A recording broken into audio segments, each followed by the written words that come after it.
가드 올려, 손 올리세요, 가볍게 손을 올리세요 라고 얘기를 하는데 귀찮아 죽겠는데 방향을 틀어버리면 사정권으로부터 벗어나죠. 복싱 하십시오.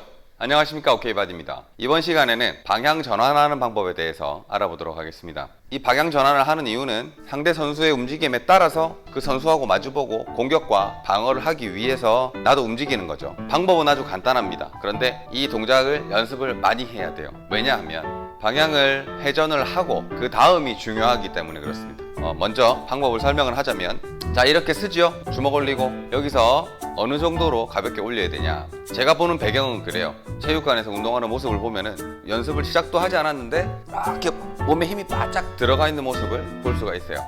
왜 우리 이런 얘기 많이 듣잖아요. 가드 올려, 손 올리세요, 이런 얘기 듣잖아요. 우리가 손을 올릴 때 그냥 너무 귀찮은데 코치가 올리래. 귀찮아 죽겠는데 이렇게 들어요. 달랑달랑 이렇게. 이 상태가 가벼운 상태입니다. 이제 이해가 좀 되나요? 그래서 손을 가볍게 올려주고 무릎을 조금 5 내지 10% 정도 굽혀줍니다. 자, 이 상태에서 방향을 전환해 주는데, 자, 오른손잡이 기준으로 하는 겁니다. 왼쪽 다리는 축다리, 오른쪽 다리는 방향 전환 다리가 되겠습니다. 자, 시범을 먼저 보일게요.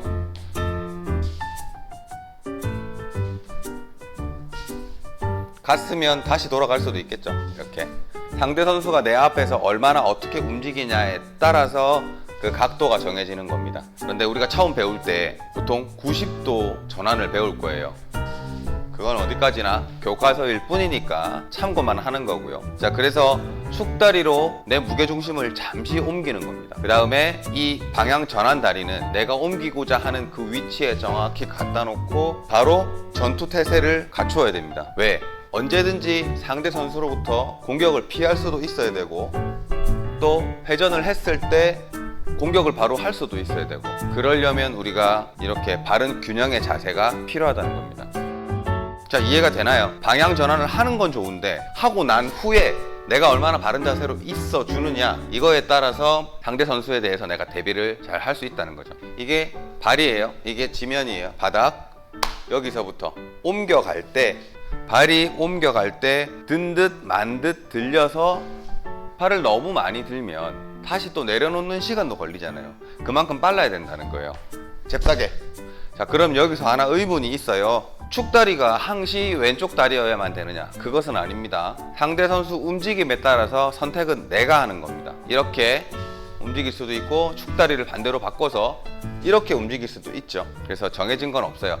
그 순간 내가 어느 쪽으로 무게중심을 옮겨서 방향을 바꿀 것인가 하는 것은 내가 그 경기에 따라서, 오늘 이 선수가 내 앞에서 이렇게 움직이는구나, 그럼 난 이렇게 움직여야지 라고 하는 것은 나의 선택입니다. 다시 한번 볼까요? 방향 전환하고 공격을 할 것이냐, 회피를 할 것이냐.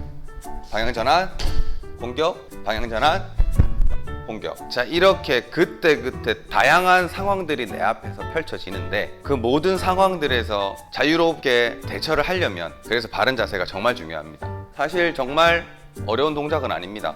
방향 전환해서 다시 바른 자세로 쓸 때 내 무게중심의 다리는 뒷발로 들어와야 됩니다. 우리가 항시 듣는 얘기가 무게중심을 가운데로 돌아 하는데, 거의 대부분 내가 본 배경은 그렇습니다. 다 앞으로 가 있어. 이렇게 쏠려 있어요. 내 이 주먹 한 방으로 널 때려 눕힐 것이다 라는 막 그런 기세로 이렇게 하는데, 사실 이거 잘 맞을 확률이 거의 없어요. 그 다음 주먹, 그 다음 주먹으로 상대 선수하고 싸워야 되는데 돌출된 그런 모습들이 많이 있거든요. 그래서 우리는 바른 자세로 서야 됩니다. 이거 이외에도 방향 전환을 하는 그 방법들이 또 있어요. 근데 그것은 제가 다음 시간에 좀 따로 뽑아서 한번 이야기하도록 하겠습니다. 근데 하지만 오늘은 정말 이 방향 전환하는 게 되게 간단한 방법이거든요. 그러나 간단하다고 해서 쉬운 게 아니고, 자세 유지하면서 방향 바꿔주는 거, 이게 중요한 거라는 거예요. 자, 이렇게 다시 이렇게 공격. 자, 이렇게 공격. 공격을 해도 또 바른 자세로 돌아가야 됩니다. 뭔가 하나를 하고 나서 내가 또다시 올바른 균형 갖추고 있어야 되는 게, 이게 핵심입니다. 자, 다시 볼게요. 방향 전환하고 공격. 다시 방향 전환, 공격. 방향 전환을 하고 공격을 할 것인지 회피를 할 것인지, 뭐 여러 가지 상황들을 대입해 볼 수 있지만, 그것은 여러분들이 스스로가 내 것으로 만들어야 되는, 이게 과제입니다. 자, 순서로 한번 짚어볼까요? 이렇게 방향 전환, 공격, 또 방향 전환, 공격, 바른 자세 유지, 그리고 한 발 나가서 방향 전환. 근데 이게 엄청 빨라야 돼요. 정말로 빠름에도 불구하고 바른 자세 유지를 잘 해야 되는 거.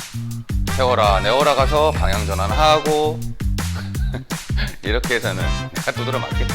자, 이렇게 또 이쪽으로 나가서 방향 전환하고 공격, 이런 식으로 이렇게 응용하는 방법들도 다양하게 있습니다. 그런데 그것은 그때그때 상황별로 이것을 쓸 수가 없기 때문에 오늘 배운 것만 가지고도 연습을 많이 하면 아마 스스로가 이런 다양한 상황들을 체득할 수 있어요. 분명히 그럴 수 있어요. 왜? 나도 그렇게 했으니까 다 할 수 있습니다. 빠르게 공격이 들어왔을 때 내가 미처 그 상황에 대처를 못했어요. 뒤로 점프해서 물러나거나 또 위빙 더킹을 하기에 그 상황을 받아들이지 못하고 있는 상황이에요. 이런 경우 많이 씁니다. 회피로 방향을 틀어버리면 사정권으로부터 벗어나죠. 아니면 방향을 틀어서 공격하기 좋은 그 상황이 지금 나올 것 같으니까 그렇게 하는 것이고, 이렇게 상대 선수 움직임, 공격에 따라서 나도 반응하는 거. 그런데 바른 자세 유지를 항시 해줘야 언제든지 대비할 수 있다는 거. 이것이 핵심이죠. 자, 이렇게 마지막으로 동작을 보여드리면서 정리하도록 하겠습니다. 지금까지 오케이바디였습니다. 복싱하십시오.